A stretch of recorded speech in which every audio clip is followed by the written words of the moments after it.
Welcome to this podcast from the PCPLD Network. This is a space where everyone's voice is heard, a series to open up conversations about life, death, grief, and people with a learning disability.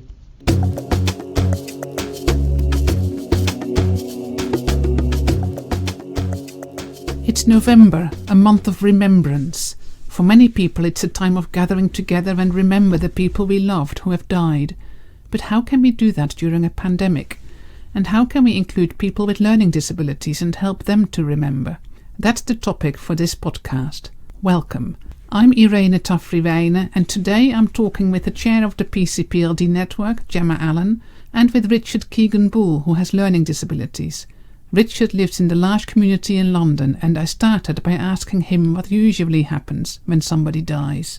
Usually on the night before the funeral, we have a vigil, where a bigger part of the community all come together and we remember the person, and that we tell stories, we do, and we sing songs, and we get ready for the funeral the next day we do, yes. It's sad because, that person who you're going to, but it's nice to go and sing songs and to give them a good send-off, it is, yes.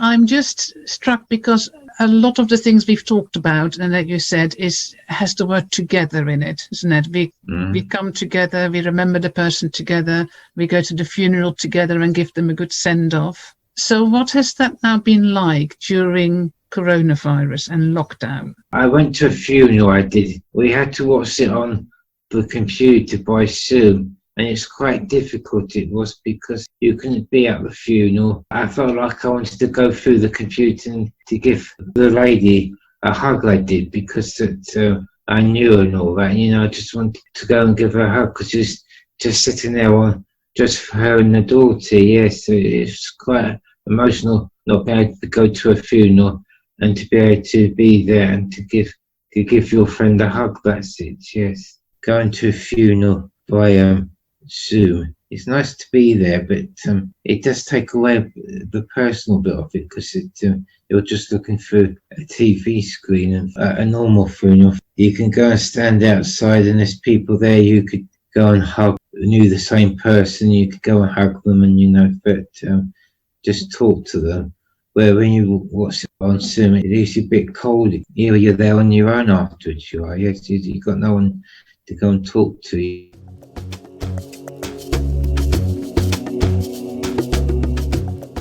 Gemma, doesn't Richard just sum up what makes this time of COVID so difficult?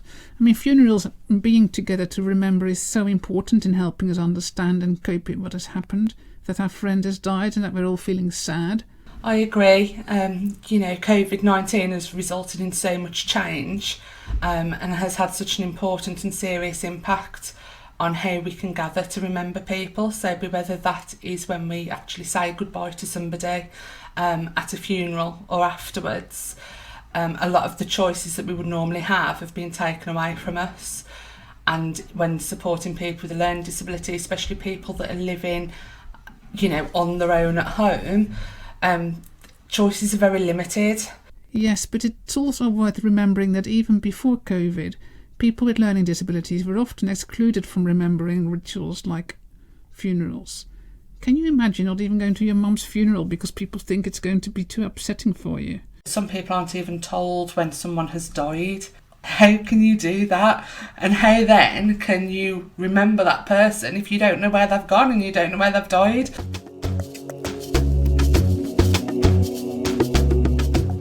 We must not only tell people with learning disabilities that someone has died, but we must help them share in the rituals that make that real and that help us to feel less alone in our sadness.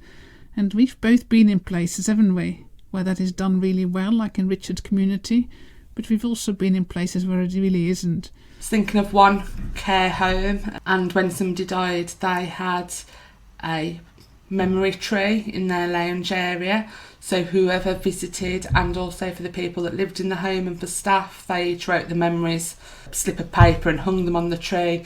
And it had got a light train that stayed on at all times, and they kept that up all year round. They also had an area in the garden with a bench and specific places for people to go and remember one another. And then I remember visiting another home, very similar setup, 4 to 6 residents, very, very small, for people with profound learning disabilities. And there they didn't do anything when somebody died. They didn't tell anybody. So literally once that person died, the room was available and the next person came in, and there was no explanation to anybody that lived there. And this was their home, where their friend had gone and where the person that they sat with at breakfast every day had gone. And I think it was just because they thought it wouldn't be allowed. Like I said, very high staff turnover in both of them, actually. And I just think they needed somebody to give them permission almost to say, it's okay to do this, it's okay to get upset, it's okay for the other people to get upset because somebody has died, and that's completely normal. It's really interesting that you mentioned that one of the reasons for not doing it is high staff turnover, because in my mind that is exactly the reason why you should do it. Somebody who's lived with their friends for years has died, and you've got staff coming in who doesn't know anything about this person. They didn't know they even existed. So it's particularly important then, is it not, that they have somewhere that people can say to this new staff, look, this was my friend and we miss her.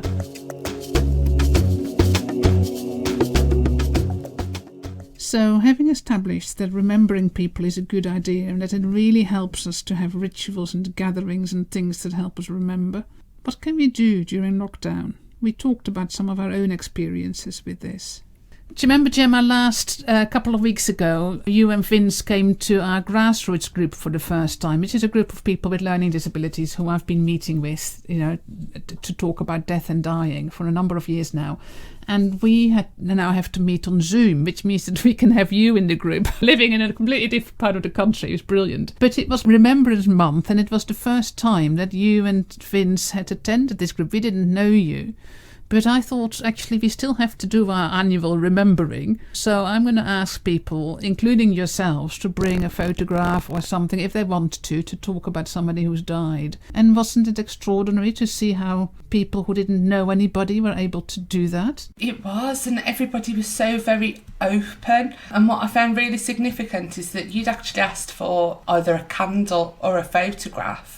But people brought other things as well that reminded them of people. So we had sculptures, we had knitted items, we had photographs, we had lots of memories. Not every memory was a funny one. Some were quite sad, some were very poignant.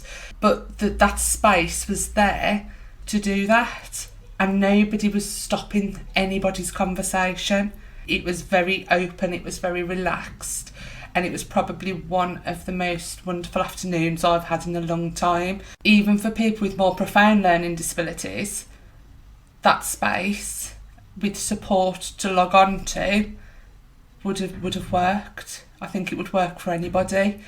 And I think at the moment, in times of COVID, that's what we really have to do, and we really have to support. And whilst it was Remembrance Month, and that's why you were doing it as part of the grassroots group, there's no reason at all why there can't be one of these every month. So it's really important that we support people not to be alone with their grief and to remember those who died. It seems that at the moment perhaps Zoom is the way to go. It's not as good as being together, but it's the next best thing. I'd be really interested to hear any of your ideas. Here are Richard's tips. Try and find a picture of that person, if you've got a picture of that person, and have one of their favourite drinks, like a candle. If they like the colour blue, just find something blue, or if they like their favourite pop group, like if they like Queen or Take That or something, just put that music on, for after the funeral, and phone a friend up, know that person, just have a talk with them on the phone and just say, remember them. Yes. We just have to make the best of it.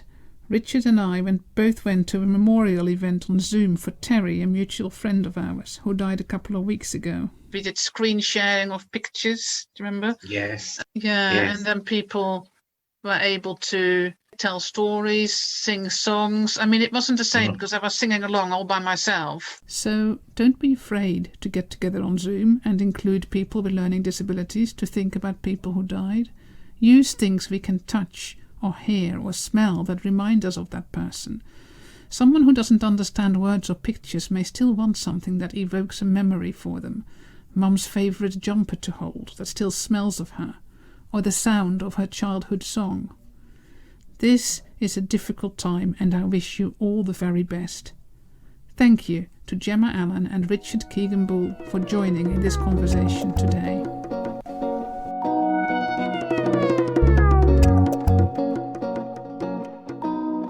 You listened to an episode from the PCPLD Network Podcast series. Thank you for joining us.